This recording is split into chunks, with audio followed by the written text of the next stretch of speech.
मुकेश सहनी ने तेजस्वी प्रसाद यादव को दिया बड़ा झटका। अंदर का कलह आ गया सड़क पर। दोस्तों नमस्कार, मैं हूं आपका दोस्त एसके चौधरी।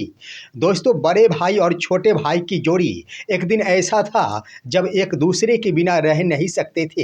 एक दिन ऐसा था जब लगता था कि तेजस्वी प्रसाद यादव ही मुख्यमंत्री होंगे और मुकेश सहनी ही डिप्टी सीएम होंगे। लेकिन दोनों के बीच रिश्तों में कुछ ऐसी दरार आई है कि दोनों ने ही एक दूसरे के प्रतिष्ठा के साथ खिलवाड़ करने का खेल खेलना शुरू कर दिए हैं। लेकिन प्रतिष्ठा का खेल आखिर शुरुआत की गई थी तेजस्वी प्रसाद यादव से, तो वहीं पर अब मुकेश सहनी के द्वारा भी एक ऐसा झटका दे दिया गया है जिससे मुकेश सहनी के इस कार्य से लगता है कि तेजस्वी प्रसाद यादव के द्वारा किए गए कार्य का स्वरूप यानी उसका जवाब दिया गया है। आइए दोस्तों, आज के इस वीडियो में चर्चा करते हैं कि आखिर बड़े भाई और छोटे भाई की जोड़ी में यह कौन सा दरार जो सड़क पर आ गया है, जो कि तेजस्वी प्रसाद यादव के सपने को चकनाचूर भी कर सकता है। लेकिन दोस्तों, इससे पहले मैं गुजारिश करूंगा, अगर आपने अभी तक हमारे इस चैनल शौर्य हिंदी न्यूज़ को सब्सक्राइब नहीं किए हैं तो कृपया अभी सब्सक्राइब कर लेंगे। दोस्तों, बड़े भाई और छोटे भाई की जोड़ी के बारे में आप सभी अवगत है। महागठबंधन के अंदर एक समय था जब बीते एक सप्ताह से पहले दो ही व्यक्ति नजर आते थे। वो कोई और नहीं, एक थे तेजस्वी प्रसाद यादव तो दूसरे थे मुकेश सहनी। लेकिन आखिर अब तो दोनों ही बड़े भाई और छोटे भाई की शुरुआत हो गई है प्रतिष्ठा के साथ खिलवाड़ करने की। लेकिन इसकी शुरुआत आखिर की गई थी तो तेजस्वी प्रसाद यादव के द्वारा की गई थी। वो कैसे दोस्तों, आप सभी भी जानते हैं कि आखिर कितनी किरकिरी हुई है इस बार के सीट बंटवारे को लेकर। बातें आ गई जब तेजस्वी प्रसाद यादव के द्वारा मुकेश सहनी के पक्ष में सीटें दी गई।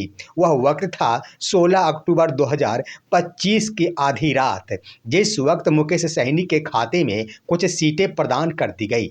लेकिन सीटें मुहैया कराने से पहले तेजस्वी प्रसाद यादव के द्वारा एक ऐसे सीट पर भी उम्मीदवारी पेश कर दी गई और राष्ट्रीय जनता दल की ओर से भी सिंबल प्रदान कर दिया गया। दोस्तों, वो सीट कोई और नहीं था और वो सीट था गौरा बौराम। गौरा बौराम एक ऐसा सीट जो कि वीआईपी के खाते में दी गई थी और उस पर मुकेश सहनी ही चुनाव लड़ने वाले थे। लेकिन आखिर प्रतिष्ठा का खेल, प्रतिष्ठा के साथ खिलवाड़ का खेल उस वक्त सामने आया जब मुकेश सहनी के इधर वह गौरा बौराम सीट प्रदान कर दिया गया तो दूसरी तरफ आरजेडी के ही एक कैंडिडेट को सिंबल प्रदान कर दिया गया। दोस्तों, वहीं पर दोनों ही उम्मीदवार यानी सबसे पहले तो अपना नामांकन आरजेडी सिंबल वाले प्रत्याशी अफजल अली खान ने कर डाली। लेकिन वहां पर जब इन बातों को मुकेश सहनी समझे तब उन्होंने वहां से अपना नामांकन कराना उचित नहीं समझा, क्योंकि प्रतिष्ठा से बड़ी बात कुछ इलेक्शन या चुनाव लड़ना नहीं होता। उन्होंने उस जगह पर अपने भाई संतोष सहनी को चुनावी मैदान में उतार दिया। तब जाकर तेजस्वी प्रसाद यादव को लगा कि ऐसे में एक ना एक पत्र जारी करना अनिवार्य बन जाता है, क्योंकि मुकेश सहनी की प्रतिष्ठा ज़्यादा धूमिल नहीं हुई। यहाँ पर उन्होंने अपने भाई को खड़ा कर दिया। तब जाकर पत्र जारी करते हुए लिखा जाता है कि गौरा बौराम सीट पर आरजेडी की ओर से किसी को भी सिंबल प्रदान नहीं किया गया है और निर्वाचन पदाधिकारी उस आवेदन को स्वीकार नहीं करे। दोस्तों, यह पत्र उस वक्त जारी किया गया जिस वक्त आरजेडी के उम्मीदवार अपना नामांकन करा चुके थे। उसके बाद सोशल मीडिया पर इसे वायरल किया गया। लेकिन यह बातें वहीं पर समाप्त नहीं हो गई, किरकिरी तो खूब हुई। मुकेश सहनी के लिए कहा गया कि मुकेश सहनी के प्रतिष्ठा के साथ खिलवाड़ कर दिया गया। लेकिन भला मुकेश सहनी क्या छोटे राजनीतिज्ञ हैं क्या? जहां पर छोटे भाई ने इस कदर दाव खेला तो क्या मुकेश सहनी उस दाव को सहने वाले थे? वहीं पर दोस्तों कुछ सीटें थी जिस पर आरजेडी की ओर से तेजस्वी प्रसाद यादव ने मुकेश सहनी के सामने यह शर्त रखी थी कि उस पर सिंबल आपका होगा परंतु कैंडिडेट मेरा होगा। इन शर्तों के साथ ही दरभंगा का कुशेश्वर स्थान सीट मुकेश सहनी के खाते में दी गई थी और वही परिणाम हुआ कि मुकेश सहनी ने हर बात को स्वीकार किया। हर बात को स्वीकार करने के बाद आखिर अपने ओर से भी उन्होंने सिंबल प्रदान किया कुशेश्वर स्थान के प्रत्याशी गणेश भारती सदा को। लेकिन यहाँ पर भी तेजस्वी प्रसाद यादव के द्वारा गणेश भारती सदा को कुशेश्वर स्थान सीट से सिंबल प्रदान कर दिया गया था। लेकिन हुआ क्या, जब सिंबल प्रदान कर दिया गया उसके बाद यह वीआईपी के खाते में सीटें चली गई तो स्वाभाविक है कि वहाँ पर वीआईपी के द्वारा ही सिंबल दिया जाएगा। मुकेश सहनी ने भी सिंबल दिया उस प्रत्याशी गणेश भारती सदा को और उस गणेश भारती सदा ने सीधे सीधे ही जाकर अपना नामांकन करा लिया।